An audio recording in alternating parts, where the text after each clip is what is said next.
Annyeonghaseyo, I'm Marshallier, one half of Soju for Two, and this is going to be my this week, and there's so many things going on right now. I mean, we have like 8 different shows that we're watching, and I decided because there's so many shows at the moment that I'm going to drop out Hyundai's Lovers, just because I was really kind of disappointed in it, and like Ghost, when I should have trusted my instincts with not really enjoying that show, so I've decided with Hyundai's Lover to just drop that one this week, because we have so many other shows. So I want to mention too, now we have 8 other shows we're going to talk about. This week, honestly, the numbering system is very arbitrary because I feel like every episode this week that I watched was amazing. So I'm going to give them a rank, but honestly there really is no rank this week because everything is great. But first of all, again, this is probably the only one that I really want to rank, is Reply 1997. These last 2 episodes were so impactful. I actually watched them both unsubbed first because I needed to see what was going to happen, and then I watched them again subbed, and of course I got the major gist of what was going on, but in the second episode this week, when we have the actual confession from the main male lead, it was so, heart-wrenching to watch this, and I just feel like how this show is done is just amazing. At the end of episode 2, we had the time jump to 2005, and sort of how they did that was, I thought, really interesting. I mean, she gets on the bus, and she's going to Seoul, and you have sort of time traveling for her, like she's explaining how the world has changed, and, she hasn't really kept in touch with a lot of people, and the important people, and we're kind of going to realize them coming back into her life in 2005. So I'm really excited to see where this goes, but I just love this drama, and it's so easy to watch, and it's just amazing. So definitely check it out if I haven't convinced you enough. Number 2 today is Faith. I just think that this is getting to the point where I absolutely right away feel like we're going to get romance pretty early on in this drama. We have some of the misunderstandings that are really developing at this point, and I think that's going to cause, a really intense, interesting drama, because the misunderstandings involve the king, obviously Lee Min-ho's character, and sort of, the villains in this story, and the villains are kind of changing Lee Min-ho's motives and making it seem like he's going against the king when in fact he's not. He's just trying to protect the doctor. So it's really interesting, and in order to protect the doctor, he says that he loves her and he needs to be with her, but of course, at this moment he doesn't mean that. And it's interesting to see like how his feelings are going to grow for her, and this was just an enjoyable one for me to watch, so I like where Faith is going. Next is To the Beautiful You. And I think that this one ended in such a cute moment. We have, like Hana Kimi, when the girl dressing as a boy gets to actually dress as a girl, and everyone thinks she looks so cute.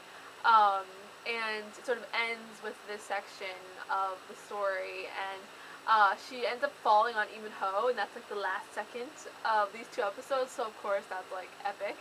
And I'm really excited to see where this goes. I mean, I think that this is one of those dramas where it's just such a cute drama, and I feel like it's going to end up being one of those ones for me that I'll go back to, almost like You're Beautiful.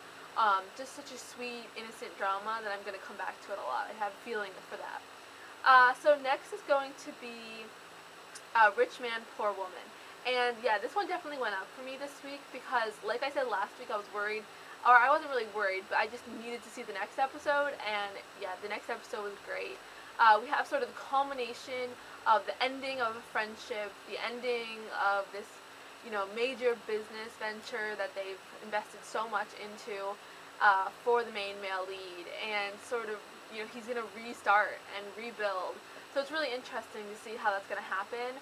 And I love the ending of this episode. You have the main female lead kind of confessing she wants to be with him, and sort of him accepting it, and I just can't wait to see, what they do together. And it seems very romantic because they're on like a motorcycle, and she's holding on to him. So yeah, definitely a great ending for this episode. I would say check this one out now. I feel like there's enough of this up that I would start watching it at this point, because since they only show 1 episode a week, it gets very, obnoxious, because you want to see the 2 episodes together, because we're so used to that now with the dramas. So next I have Arang and the Magistrate, and this was like a wild episode, or 2-part episodes.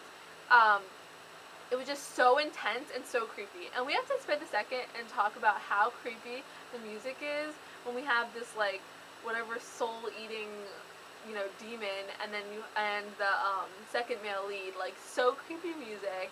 And I feel like when you got to see the grave and like all of these all these bones, skulls, it was just very disturbing.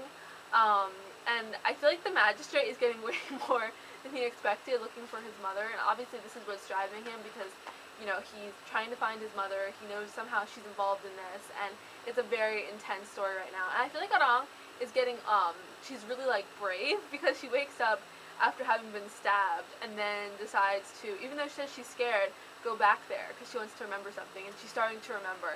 So it'll be really interesting to see what happens with this, and I feel like the romance, it might get pushed back a little bit just because they're trying to develop the story, but I'm okay with that because it's so interesting to watch this.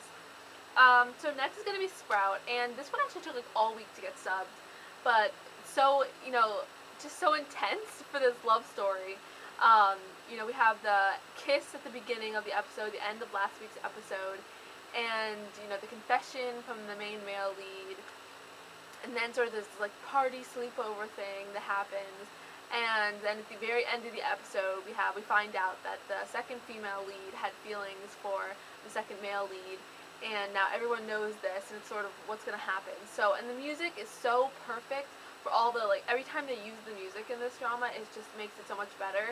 So I can't wait to see what happens with it, but it's just such a great drama. I mean, I know it's going to end soon, but I don't want it to end.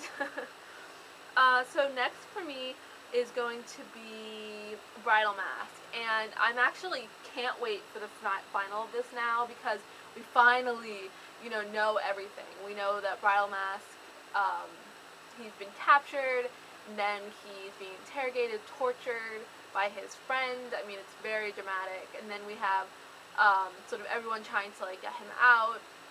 He gets out, and then we have sort of the major drama of him going back because they're going to continue to fight. And that's sort of where we end up with this episode, and I feel like everything is going to come to the head in the last two episodes. And though there were a couple episodes I think we could have, like, maybe, I don't know, skipped in this one, or at least, condensed a little bit for this drama, kind of right around in the 20s, in the early 20s, I do think that now we finally have the meat of the drama, and I can't wait to see how it ends. So the last one is Panda the Hedgehog, and again, I have nothing wrong with this, it's just there are so many dramas that are great this week. So Panda the Hedgehog or Panda and Hedgehog, I just think this one is such a sweet story, and I feel like that Dong Hae's character is kind of very mysterious though in this. Like, I think Panda's character is very sweet, and then you have he's been in jail, at this point we still don't know what for.